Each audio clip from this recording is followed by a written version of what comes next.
ओम नमो भगवते वासुदेवाय नमो नमः। आज 9वां अध्याय जिसमें वत्रासुर द्वारा देवताओं की हार होती है, विश्व रूप का वध होता है और देवताओं का भगवान के कहने पर उनकी प्रेरणा से दधीचि ऋषि के पास जाना होता है। सुखदेव जी राजा परीक्षित को कहते हैं कि हमने सुना है कि विश्व रूप के 3 सर थे। इन 3 सर से वह सोमपान, सुरा और अन्न यह ग्रहण करता था।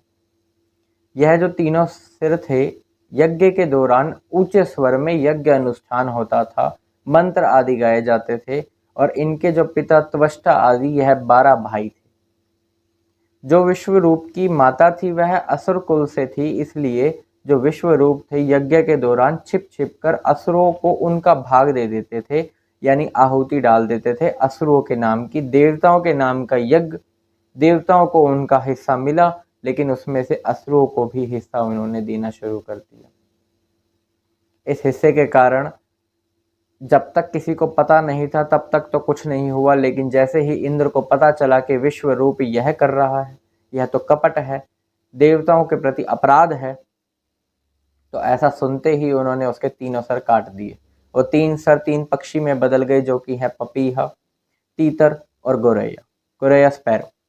तो यह 3 पक्षी के रूप में वह सर बदले, लेकिन जो उन्होंने यह अपराध किया, जो यह ब्राह्मण हत्या उन्होंने की, अब इसको भी सर से उतारना था। वो चाहते तो उसे आराम से उतार सकते थे, लेकिन उन्होंने नहीं उतारा। इसका भी कारण तो नहीं बताया गया, लेकिन 1 वर्ष होने के पश्चात अपनी शुद्धि को साबित करने के लिए लोगों के सामने उन्होंने इस अपराध को 4 भागों में बांट दिया। और किन किन को दिया? वो थे पृथ्वी, जल, वृक्ष और स्त्रियां। अब ये जो 4 हैं, यह अनंत समय तक, अनंत काल तक इस अपराध को, जो इसका दंड है, वह भोगते रहेंगे।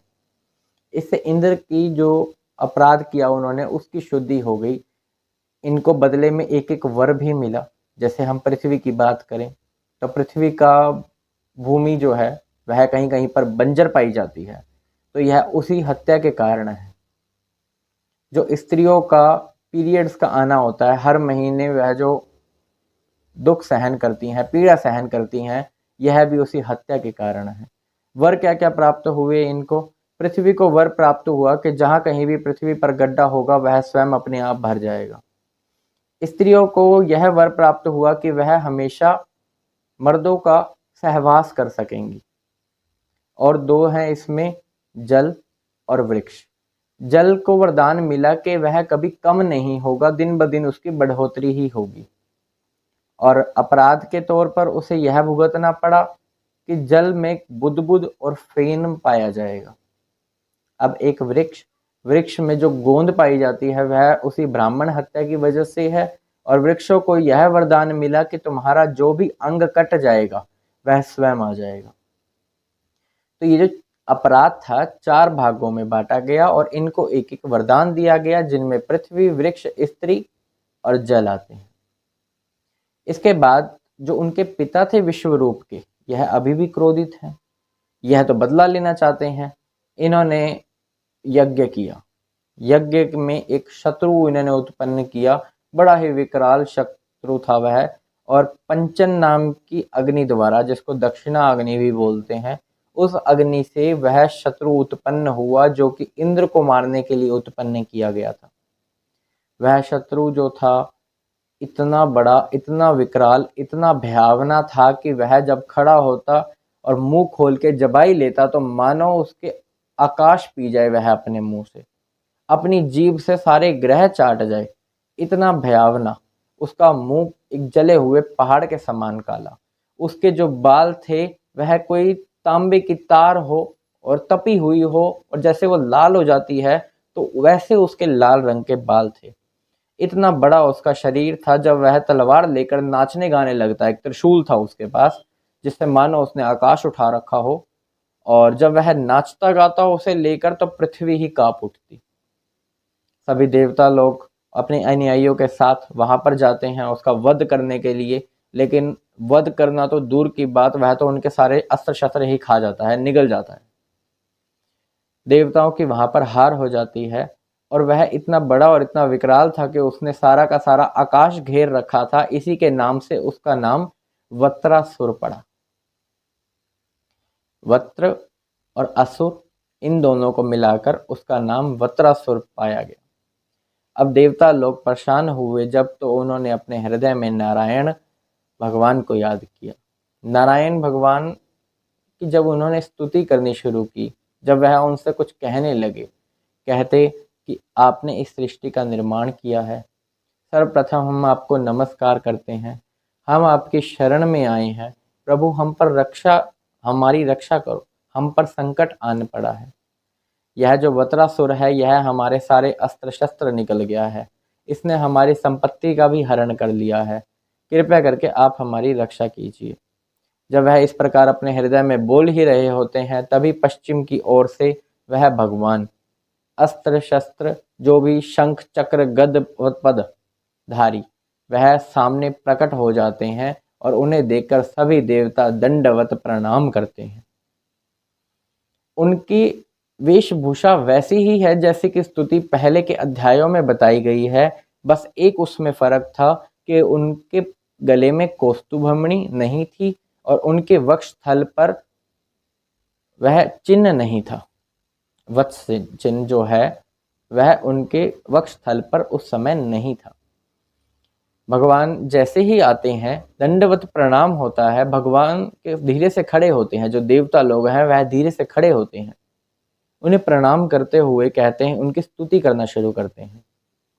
कहते हैं कि आप अनंत हैं, आपका कोई अंत है ही नहीं, आप जो करते हैं वह आपकी लीला है जिसको आज तक कोई नहीं समझ पाया है, कोई आपका तत्व नहीं जान पाया है। आप इस माया के अंदर भी हैं और इस माया से परे भी हैं, लेकिन एक्चुअल में वह माया से परे ही है। जैसे मानिए कि एक रस्सी होती है, अगर वह रस्सी अंधेरे में पड़ी हो कुछ, तो यूं देखकर लगता है कि वह कहीं सांप तो नहीं, लेकिन सांप उस व्यक्ति को लगता है जो अज्ञान के अंधेरे में होगा, लेकिन जब वह उसे रोशनी में उस ज्ञान के उजाले में देखेगा तो उसे वही लगेगा कि वह एक रस्सी है, कोई सांप नहीं। ऐसे ही जो लोग होते हैं तर्क वितर्क करते हैं, भगवान के अवतारों पर सवाल उठाते हैं, वो सवाल जो उठा रहे हैं वह तर्क वितर्क है और वह कुतर्क पूर्ण कोई विद्वान बन रहे हैं। ऐसे अज्ञानवश होकर भगवान को जान पाना असंभव है, क्योंकि भगवान इस माया के अंदर आते ही नहीं है।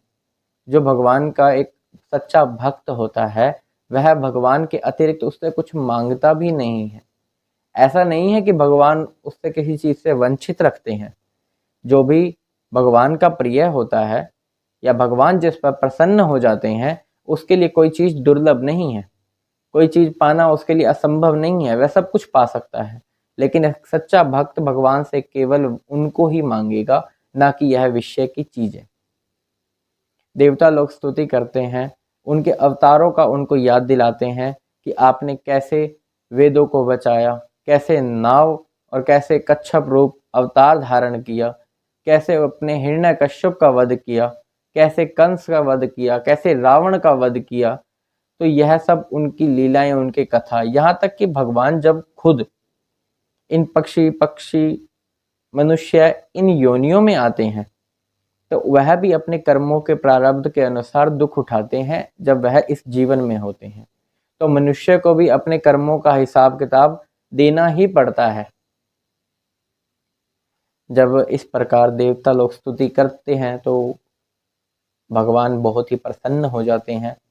वह कहते हैं, तुमने जो मेरी स्तुति की है, उपासना की है, इससे मैं बहुत ही प्रसन्न हूँ। तुम मेरे पास आए हो, मैं तुम्हें निराश नहीं करूँगा, क्योंकि जो मेरे शरणागत होते हैं वह कभी दुखी होते ही नहीं हैं, उन्हें कभी निराशा नहीं होती, उन्हें कभी हार का सामना नहीं करना पड़ता।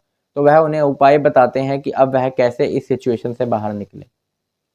तो वह कहते हैं कि तुम दधीचि ऋषि के पास जाओ, उन्हें ब्रह्म विद्या का बहुत ही अच्छे से ज्ञान है, यज्ञ अनुष्ठान का भी बहुत ही अच्छे से ज्ञान है, तुम उनसे जाकर उनका शरीर मांग लो।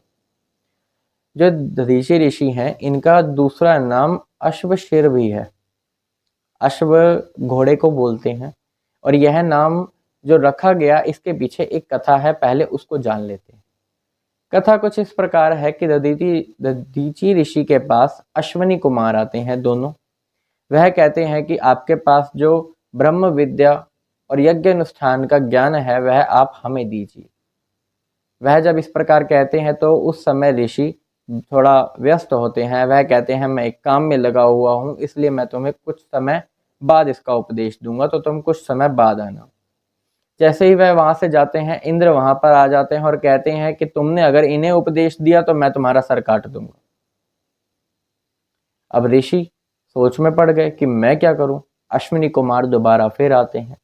वह कहते हैं कि हम आपका यह सर निकाल के एक अश्व का सिर लगा देंगे, एक घोड़े का सिर लगा देंगे, और जब इंद्र आएंगे तो वह आपका यह अश्व सिर काट देंगे, और यह जब सिर कट जाएगा तो हम आपको आपका असली सिर वापस लगा देंगे।